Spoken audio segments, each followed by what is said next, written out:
बिस्मिल्लाहिर्रहमानिर्रहीम। वेलमैन टीवी के व्यूअर्स को फैसल इमरान नियाज़ी का सलाम पहुँचे। अपने इस चैनल की विसातत से हम लोग जब जॉब की डिस्कशन कर रहे होते हैं, जॉब अपॉर्चुनिटीज़ की बात कर रहे होते हैं और जॉब्स की क्रिएशन की बात कर रहे होते हैं, और जिस वक्त हम इन्हीं वीडियोस में स्टाफ को गाइडलाइन दे रहे होते हैं और जब इन्हीं वीडियोस में हम उन लोगों को खराज तासीन पेश कर रहे होते हैं जो जॉब्स की क्रिएशन का बायस बनते हैं, तो मेरे ख्याल में उनमें कुछ ऐसी शख्सियात का ज़िक्र आना भी ज़रूरी है जिनके बारे में अमूमी तौर पर मनफी प्रोपेगेंडा किया जाता है।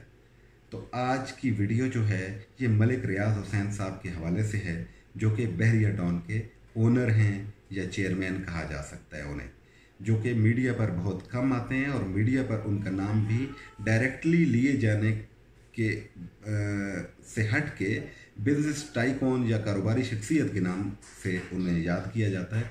और कोशिश की जाती है हत्तुल मीडिया की तरफ से भी कि ना तो उनकी तस्वीर वो ऑन एयर करते हैं और ना ही उनका नाम डायरेक्टली लेते हैं। चे जाए कि हमारे स्ट्रीट्स में, चौक चौराहों में या किसी भी जगह पर या गैदरिंग में मलिक रियाज हुसैन का नाम बड़े तवातुर से लिया जाता है। कोई मनफी अंदाज से उनका नाम लेता है और कोई मुस्बित अंदाज से लेता है। तो हमारा जो आज का मौजू है या जो हमारे चैनल की एक पॉलिसी है कि हम लोग मनफी बातों से हट के मुस्बत बातों को डिस्कस करेंगे। लेकिन इस स्टोरी को तफसील से ब्रीफिंग से या बयान करने से पहले मैं थोड़ा सा बैकग्राउंड में जाना चाहूँगा कि पाकिस्तान के क़याम से लेके 1970 तक जो 22 साल हैं पहले, उसमें पाकिस्तान ने बेतहाशा तरक्की की।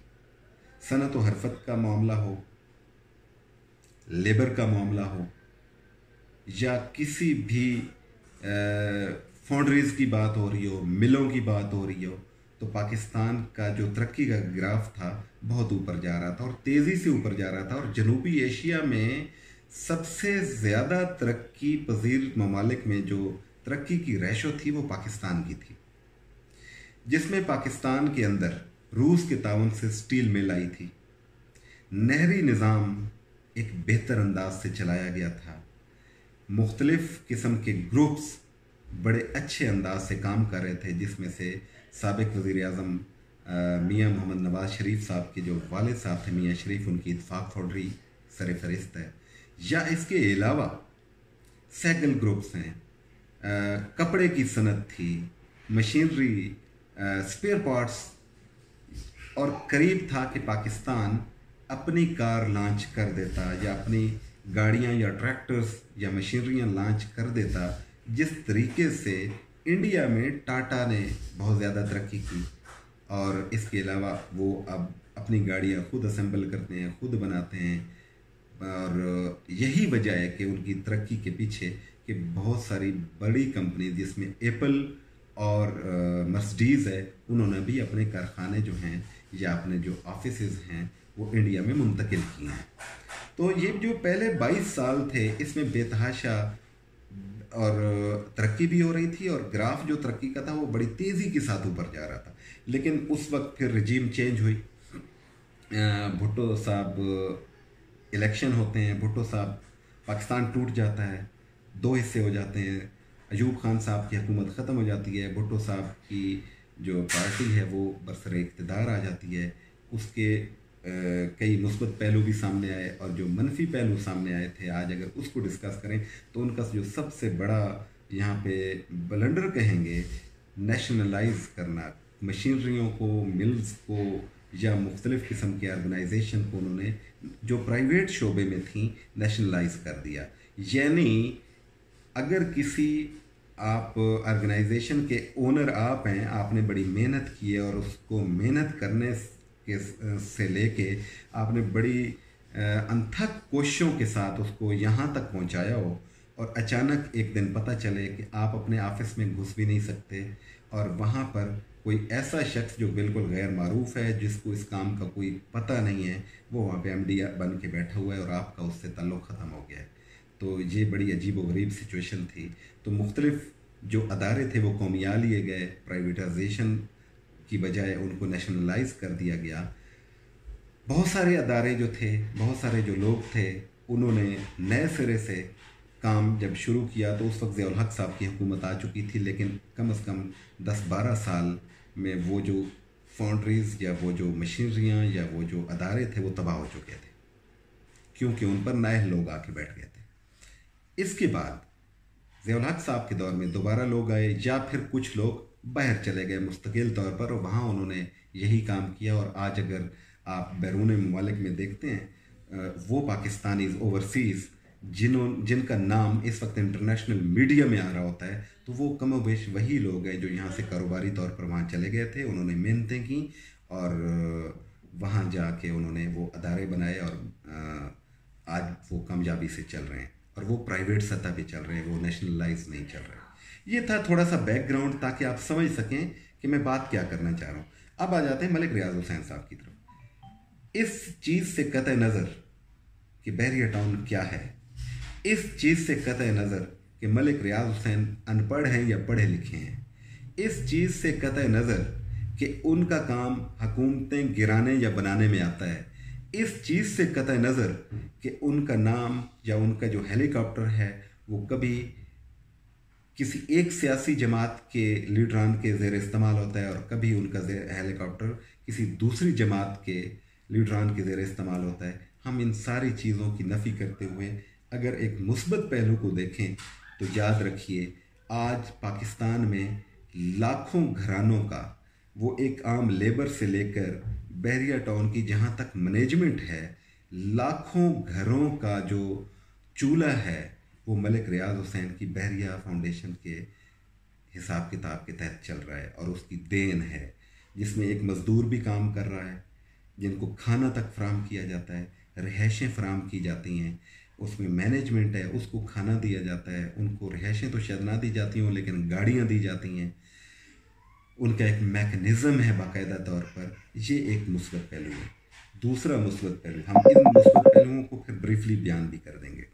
दूसरा जो सबसे बड़ा पहलू है कि मलिक रियाज हुसैन की ऑर्गेनाइजेशन से पहले मुख्तलिफ तौर पर, जैसे CDA है, गुलबर्ग है, LDA है, मुख्तलिफ अदारे काम कर रहे थे, और वो रिहायशी एरियाज़ को बेहतर से बेहतरीन बनाने के लिए कोशिशें भी कर रहे थे। लेकिन मलिक रियाज ने आके ट्रेंड ही चेंज कर दिया। उन्होंने जब बहरिया टाउन की इब्तिदा रखी, और वो आज तक मुख्तलिफ शहरों में, जिसमें तमाम बड़े शहर कमोबेश शामिल हैं, वहाँ बहरिया टाउन की चूँकि सेटअप मौजूद है, वहाँ पर उन्होंने जिस वक्त ये लॉन्चिंग की तो पाकिस्तान में जो बाहर ओवरसीज़ के लोग थे, उन्होंने अपना पैसा एक अच्छी जगह इन्वेस्ट करने का सोचा, और उन्होंने बहरिया टाउन में इन्वेस्टमेंट की। वो ज़मीनें बेशक वो कोड़ियों के दाम ली गई, लेकिन याद रखिए कि उन कोड़ियों को के दामों ली जाने वाली ज़मीनों को जब डेवलप किया गया तो वो ज़मीनें सोना बन गई, और बैरून ममालिक से डॉलर्स की सूरत में ज़र मुबादला पाकिस्तान आना शुरू हुआ, जो कि लोग कमाते थे और वहीं इन्वेस्ट कर दिया करते थे। ये सबसे पहला फ़ायदा ये हुआ था। जे जाए कि महंगाई बढ़ी, चे जाए कि उसका दूसरा अगर पहलू देखें तो एक शहरों के अंदर लिविंग स्टाइल बड़े अच्छे अंदाज से तब्दील हुआ, तो बहरे ममालिक से ज़र मुबादला भी तो आया। ये एक फ़ायदा हुआ पाकिस्तान की इकॉनमी के लिए, और प्रॉपर्टी का कारोबार चल निकला। उसकी देखा देखी फिर DHA भी आया सामने, उसके देखा देखी बाकी मुख्तलिफ़ किस्म की और भी ऑर्गेनाइजेशन सामने आई, और एक मुकाबले की फ़िज़ा चल पड़ी।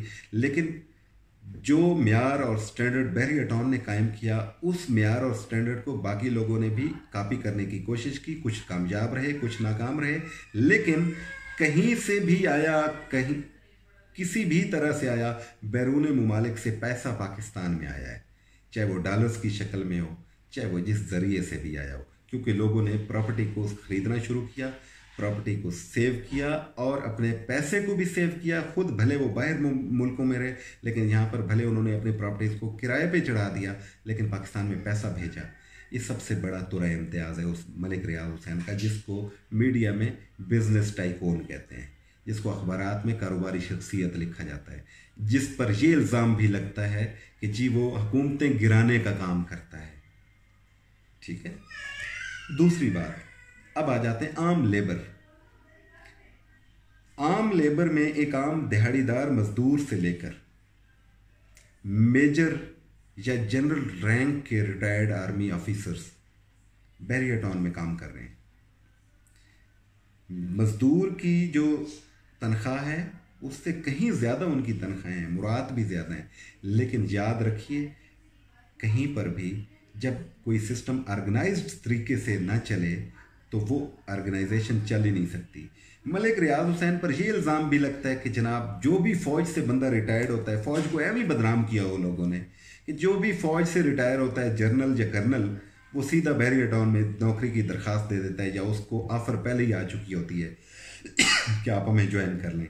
भाई अगर ऑफ़र आ चुकी होती है तो वो अपने निज़ाम को बेहतर अंदाज से चलाने के लिए किसी ऐसे शख्स को जो सिस्टम को समझता हो या जो डिसिप्लिन को समझता हो, अगर वो डिसिप्लिन को कायम रखने के लिए इस तरह के ओहदेदार जिन्होंने कमांड कर रखी होती है बहुत सारे नौजवानों की, बहुत सारे डिविजन्स की या बटालियंस की, तो अगर वो उन्हें रखता है तो इसमें बुराई क्या है?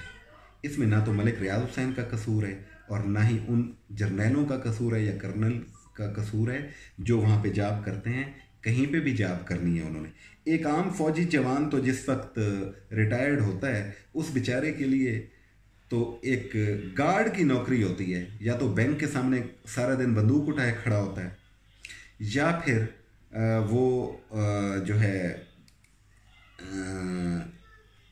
किसी जगह चौकीदार का काम कर रहा होता है, या कोई दुकान खोल लेता है और दुकान खोलने का तजर्बा उसे होता नहीं है, कारोबार का तजर्बा उससे नहीं होता, और वो बेचारा अपनी सारी जमा पूंजी या तो मकान बनाने में लगा देता है या फिर कारोबार में आता है तो कारोबार ही उसका तबाह हो जाता है। तो आप क्या ये कहना चाहते हैं कि अगर एक जर्नल रिटायर्ड हो या कर्नल रिटायर्ड हो तो वो सिक्योरिटी गार्ड की ड्यूटी शुरू कर दे, किसी बैंक के सामने खड़ा हो जाए?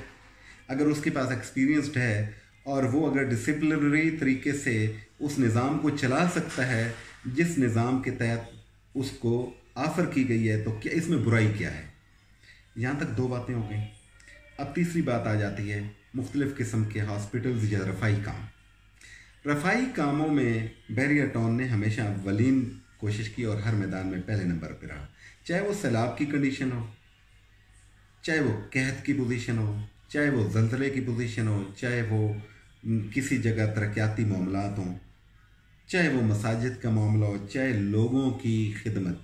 मुझे अच्छी तरह पता है और मैं ये सारी चीज़ें, ये कोई पेड कंटेंट में नहीं चला रहा, खुदा जानता है जो आंखों देखी सिचुएशन है मैं वही बयान कर रहा हूँ। मलिक रियाज हुसैन की ऑर्गेनाइजेशन तो कभी पीछे नहीं हटी।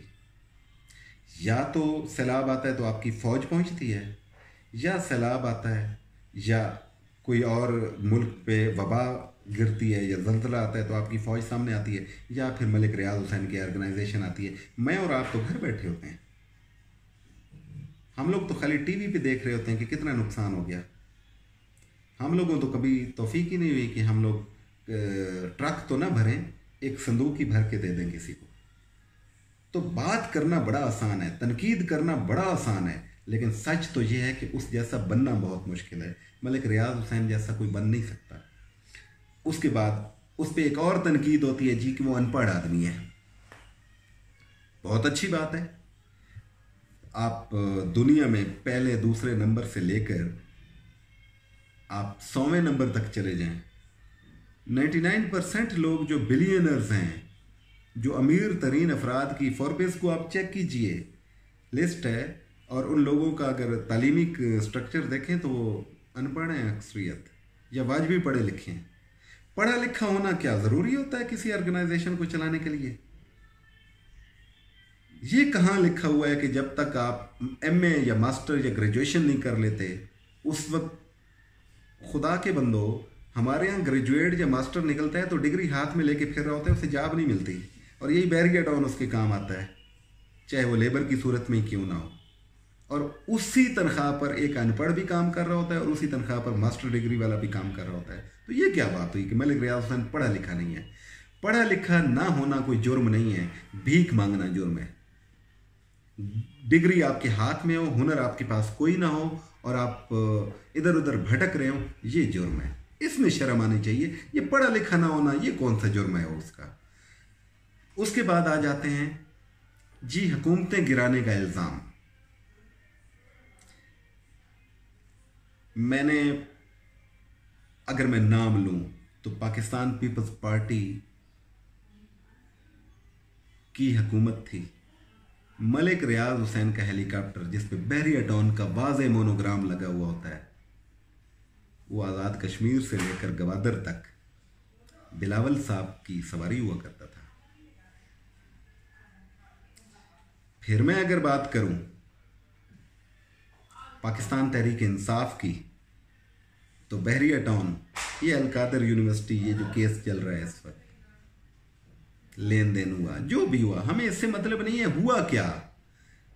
पैसा तो आया था, चाहे बाहर के मुल्क से ही आया हो। वो पैसा कहाँ खर्च हुआ, नहीं हुआ, ये काम अदलिया का है, हमारा नहीं है, लेकिन पैसा मुल्क में तो आया था।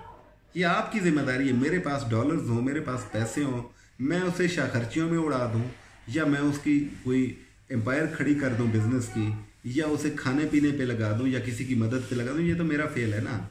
ये हुकूमत का फेलियर था, या ये हुकूमतों के फेलियर होते हैं। मलिक रियाज हुसैन हुकूमतें नहीं गिराता, लेकिन एक बात याद रखें, जिस वक्त भी किसी हुकूमत पर बुरा वक्त पड़ता है, वो भागती मलिक रियाज हुसैन की तरफ ही है।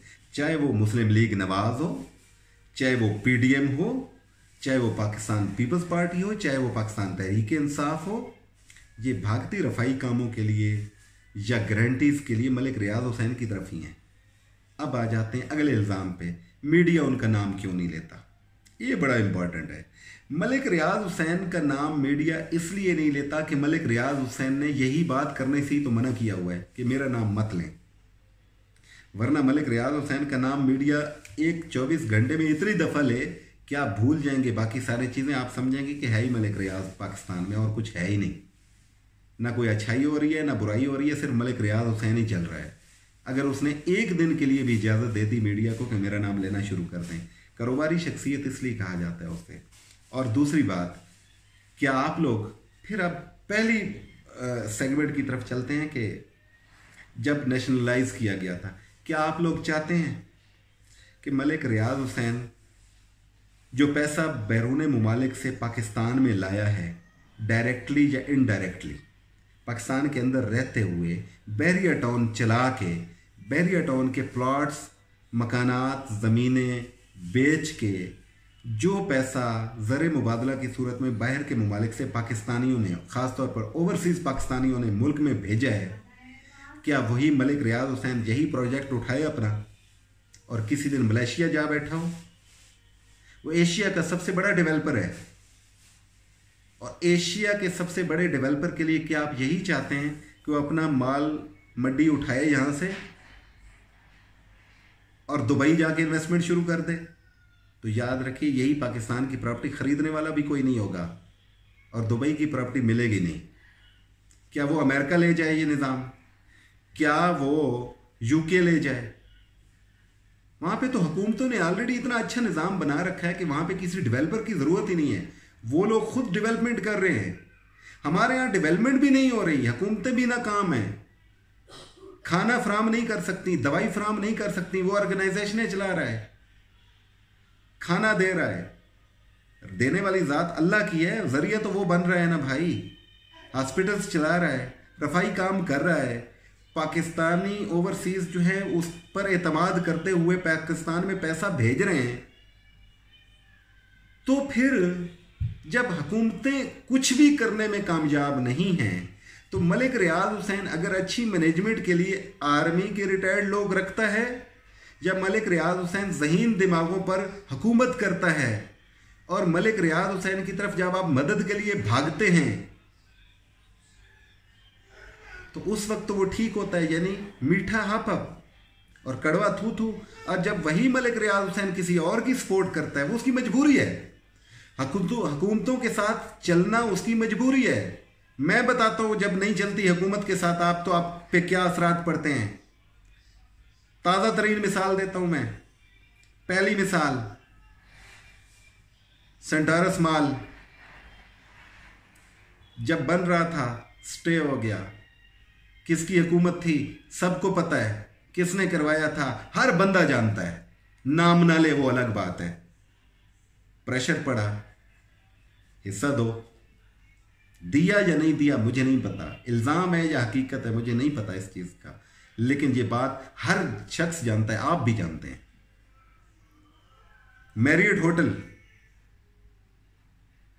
मिसाइल लगे थे, उस वक्त भी किसी की हुकूमत थी, वो कैसे सरवाइव करे? मैरियट होटल को उठा के ले जाए उधर बाहर किसी मुल्क में ले जाए वो मेहमान।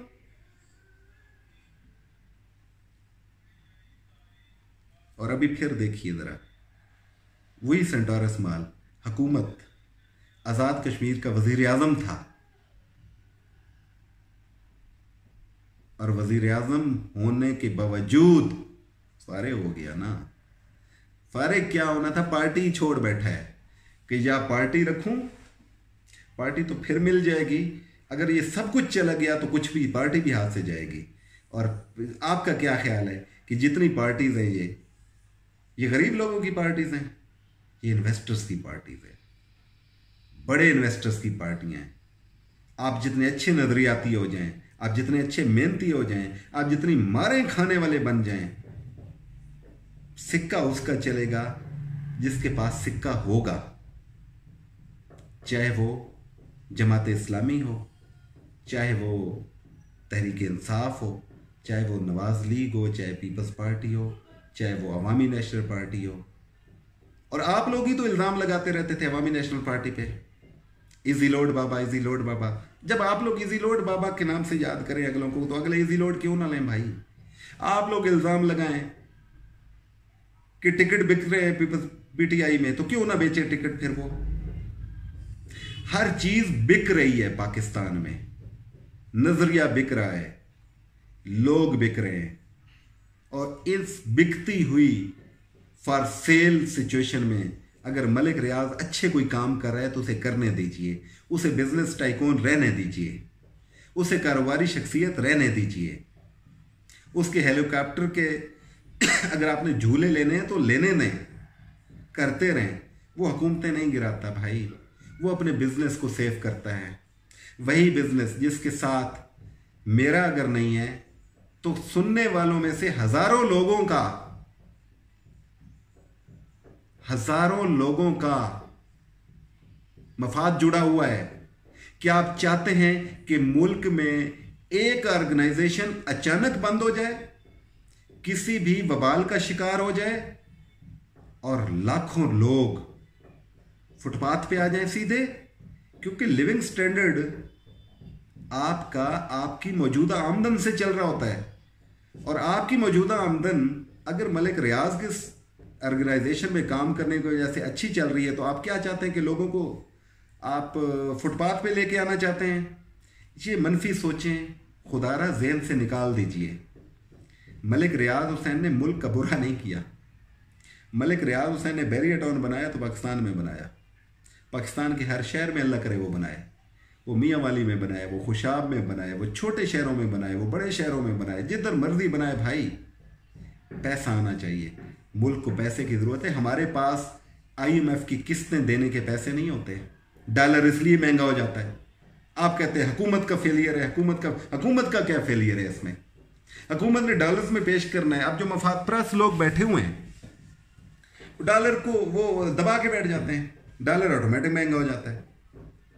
आपने किस्त पे करनी है, डॉलर आ नहीं रहा, आप लोग हुंडी के जरिए पैसा भेजते हैं मुल्क में, डॉलर आता नहीं है, तो डॉलर महंगा होना ही है ना। आप हुंडी का काम छोड़ दें, डॉलर भेजना शुरू कर दें, डायरेक्टली बैंकों के जरिए भेजें डॉलर। मफाद हर एक के जुड़े हुए हैं, मफादात की गेम चल रही होती है। तो भाई बहुत सारी ऐसे मामलात भी हैं हमारे साथ जिसकी वजह से हम लोग परेशान भी हैं, और हम किसी के अच्छे काम पे भी तनकीद का मुजाहरा करते हैं। बहुत बड़ी मस्जिद बना दी जी, काबिज है जी, ज़मीनों पर कब्ज़ा है, फलान है। आपको ज़्यादा पता है कि ज़मीनों पर कब्ज़ा किया है उसने, आपको ज़्यादा पता है। बिजली का निज़ाम उसने ठीक दिया है, लॉ एंड ऑर्डर उसने ठीक दिया है। तो अगर आपकी पुलिस पर नहीं मार सकती बैरियर टाउन में, तो आपका फेलियर है ना भाई। DHA में भी पर नहीं मार सकती। फिर और भी बहुत सारी सोसाइटीज हैं जहां पे आपकी लोकल पुलिस पर नहीं मार सकती। क्यों नहीं मार सकती पर?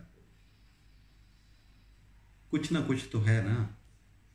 तो मेरे भाई, मामलात बिल्कुल सीधे हैं। अगर एक शख्स अच्छे अंदाज से चल रहा है, अच्छे अंदाज से काम कर रहा है, चाहे वो उसको कारोबारी शख्सियत कह दें, चाहे उसको बैरियर टाउन या बिजनेस टाइकॉन कह दें, कहते फिरें, उसे काम करने दीजिए, उसके पीछे मत पड़िए।